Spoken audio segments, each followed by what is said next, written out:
პროფკავშირების კულტურის ცენტრში საქართველოს სტუდენტური პარლამენტისა და მთავრობის ყოველწლიური შემაჯამებელი კონფერენცია გაიმართა. ღონისძიების მონაწილეებმა სემესტრულად განხორციელებული საქმიანობისა და დაგეგმილი პროექტების შესახებ ანგარიში წარადგინეს.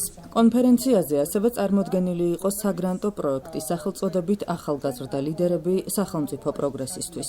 აღსანიშნავია, რომ საპატრიარქოს საზოგადოებასთან ურთიერთობის სამსახური 2019 წლიდან თანამშრომლობს საქართველოს სტუდენტურ პარლამენტთან და ახალგაზრდებთან ერთად სხვადასხვა პროექტში დღემდე აქტიურად მონაწილეობს. კონფერენციის მონაწილეებს სიტყვით მიმართა საქართველოს საპატრიარქოს საზოგადოებასთან ურთიერთობის სამსახურის წარმომადგენელმა დეკანოზმა არჩილ ხაჩიძემ. სასულიერო პირმა სტუდენტურ პარლამენტსა და საპატრიარქოს შორის თანამშრომლობის შესახებ ისაუბრა და ერთობლივად განხორციელებულ პროექტებზე გაამახვილა ყურადღება. მან იმედი გამოთქვა, რომ სტუდენტურ პარლამენტთან თანამშრომლობა მომავალშიც წარმატებით გაგრძელდება. კონფერენციას ჭიათურისა და საჩხერის მიტროპოლიტი დანიელი, საპატრიარქოს საზოგადოებასთან ურთიერთობის სამსახურის წარმომადგენლები, სასულიერო პირები, საქართველოს პარლამენტის თავმჯდომარის პირველი მოადგილე გია ვოლსკი, პარლამენტის განათლების, მეცნიერებისა და ახალგაზრდულ საქმეთა კომიტეტის თავმჯდომარე გივი მიქანაძე და ახალგაზრდობის სააგენტოს ხელმძღვანელის მოვალეობის შემსრულებელი ვახტანგ ბააკაშვილი ესწრებოდნენ. ღონისძიებაში მონაწილეობა მიიღო სხვადასხვა უნივერსიტეტის 1000-ზე მეტმა სტუდენტმა. კონფერენციის დასასრულს სტუდენტური პარლამენტისა და მთავრობის წარმომადგენლებმა პროექტში მონაწილე სტუდენტებს სერტიფიკატები გადასცეს. ძალიან მნიშვნელოვანი დღეა. ჩვენ ვიხილეთ 1600-ზე მეტი ახალგაზრდა, რომელიც შეიკრიბა იმ სულისკვეთებით, რომ ჩვენი ერი არის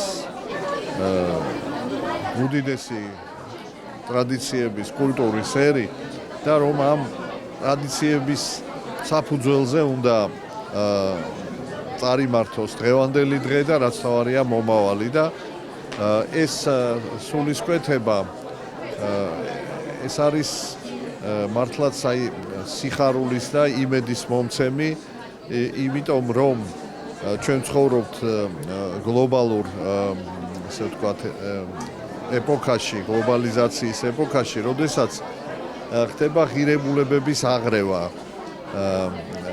და ხშირად ამან შეიძლება დააზიანოს განსაკუთრებით ახალგაზრდა და მოსყვითოს თავის ფესვებს. რაც ჩვენ დღეს აქ ვიხილეთ, ეს იყო ძალიან დიდი მოვლენა, რომ ჩვენ ერთს ყავს ახალგაზრდობა, რომელიც ერთგულებას უცხადებს თავის დიდ კულტურას, თავის დიდ ტრადიციებს და მასზე დაფუძნებით ცდილობს გახდეს თანამედროვე მსოფლიოს ღირსეული წარმომადგენელი წევრი და ნამდვილად მე ღრმად წამს, რომ ეს სულისკვეთება არის საყოველთაო და ეს სულისკვეთება საბოლოოდ გაამთლიანებს ჩვენ საზოგადოებას და ჩვენს ქვეყანას.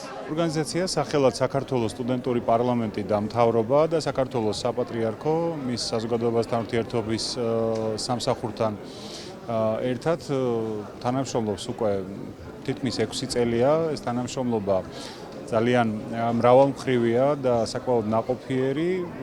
ჩვენ თანამშრომლობა შეეხო როგორც ახალგაზრდულ ბანაკებში შემეცნებით შეხვედრებს, დისკუსიებს, სხვადასხვა პროექტების ერთად განხორციელებას და ეს ძალიან სასიამოვნოა და მისასალმებელია.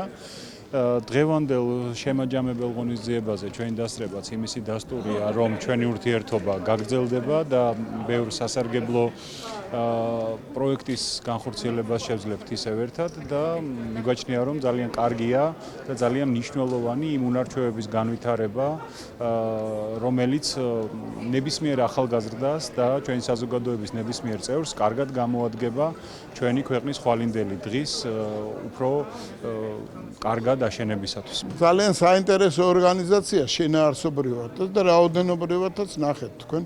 საკმაოდ ბევრნი არიან. მარტო ამ დარბაზში იყო 1600-ზე მეტი სტუდენტი და მოსწავლეები, სკოლის მოსწავლეებიც იყვნენ.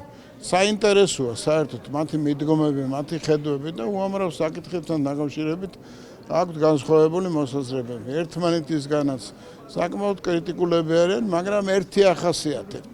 სიღრმისეულ ანალიზს აკეთებენ ყველა კომიტეტის მიხედვით, რომელიც აქვთ ჩამოყალიბებული კრიტიკული აზროვნების განვითარებისათვის შესანიშნავი შესაძლებლობაა ამ ორგანიზაციაში საქმიანობა. დღეს 29 ივნისს ჩვენი ორგანიზაცია საქართველოს სტუდენტურ პარლამენტის დამთავრებას ჰქონდა შემაჯამებელი კონფერენცია.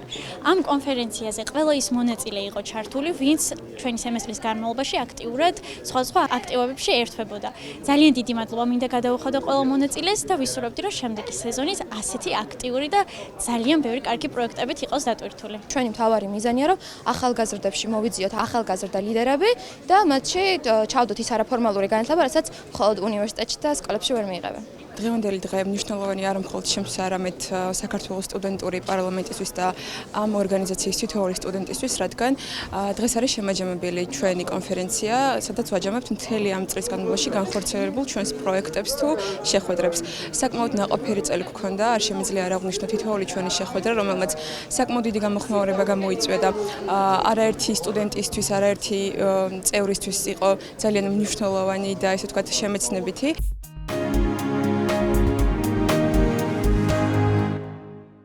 ახალმა კვლევამ აჩვენა, რომ ხელოვნური ინტელექტის გამოყენებით ესეების წერა მნიშვნელოვნად ამცირებს ტვინის ნერვულ აქტივობასა და მის სიცოცხლის უნარიანობას. ამ საკითხზე დაკვირვებას მასაჩუსეტსის ტექნოლოგიური ინსტიტუტის სპეციალისტები აწარმოებდნენ. ექსპერიმენტში 18-დან 39 წლამდე ასაკის 54 სტუდენტი მონაწილეობდა. კვლევაში მონაწილე პირები 3 ჯგუფად დაყვეს. ერთი ხელოვნურ ინტელექტს იყენებდა, მეორე Google-ს, ხოლო მესამე დამოუკიდებლად მუშაობდა. დაკვირვებით დადგინდა, რომ ხელოვნური ინტელექტის დახმარებით მომუშავე ჯგუფის წევრების ტვინის აქტივობა იყო 55%-ით ნაკლები, ვიდრე დამოუკიდებლად მომუშავე პირების. სპეციალისტების განმარტებით, კვლევაში მონაწილე ის პირები, რომლებიც ხელოვნურ ინტელექტს იყენებდნენ, ნაკლებად ახერხებდნენ დაწერილი ტექსტის გახსენებას. მათი ნაშრომები კი ზედაპირული და შთაგონებისგან დაცლილი იყო.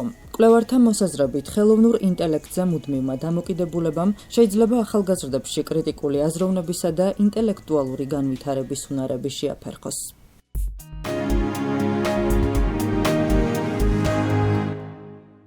მასშტაბურმა საერთაშორისო კვლევამ დაადასტურა, რომ მკურნალობის შემდეგ ფიზიკური აქტივობა მნიშვნელოვნად ამცირებს მძიმე ავადმყოფობის რისკს. ამის შესახებ ინფორმაციას Guardian-ი ავრცელებს. სპეციალისტები ამ საკითხზე დაკვირვებას აწარმოებდნენ ამერიკის შეერთებულ შტატებში, კანადაში, ავსტრალიაში, ისრაელში, გაერთიანებულ სამეფოსა და საფრანგეთში. კვლევაში 889 ონკოლოგიური დიაგნოზის მქონე პაციენტი მონაწილეობდა. მათგან 9 ჩაერთო ვარჯიშის პროგრამაში, ხოლო მეორე ჯგუფს მხოლოდ ჯანსაღი კვების რეკომენდაციები მიეცა. კვლევის შედეგებმა აჩვენა, რომ ფიზიკურად აქტიურ ჯგუფში ახალი დაავადების განვითარების რისკი 28%-ით შემცირდა. მიღებული დადებითი შედეგები ფარმაკოლოგიური თერაპიის ეფექტურობას აღემატება. სპეციალისტების განმარტებით, ისეთი ფიზიკური აქტივობა, როგორიცაა ფეხით სიარული, ცურვა თუ სხვა სახის ვარჯიში, აძლიერებს იმუნურ სისტემას, ამცირებს ანთებით პროცესებს და ხელს უწყობს ორგანიზმის რეაბილიტაციას. ექიმების რეკომენდაციაა, რომ მკურნალობის დასრულების შემდეგ პაციენტი აუცილებლად გაესაუბროს საკუთარ ექიმს ფიზიკური აქტივობის დაწყების შესახებ.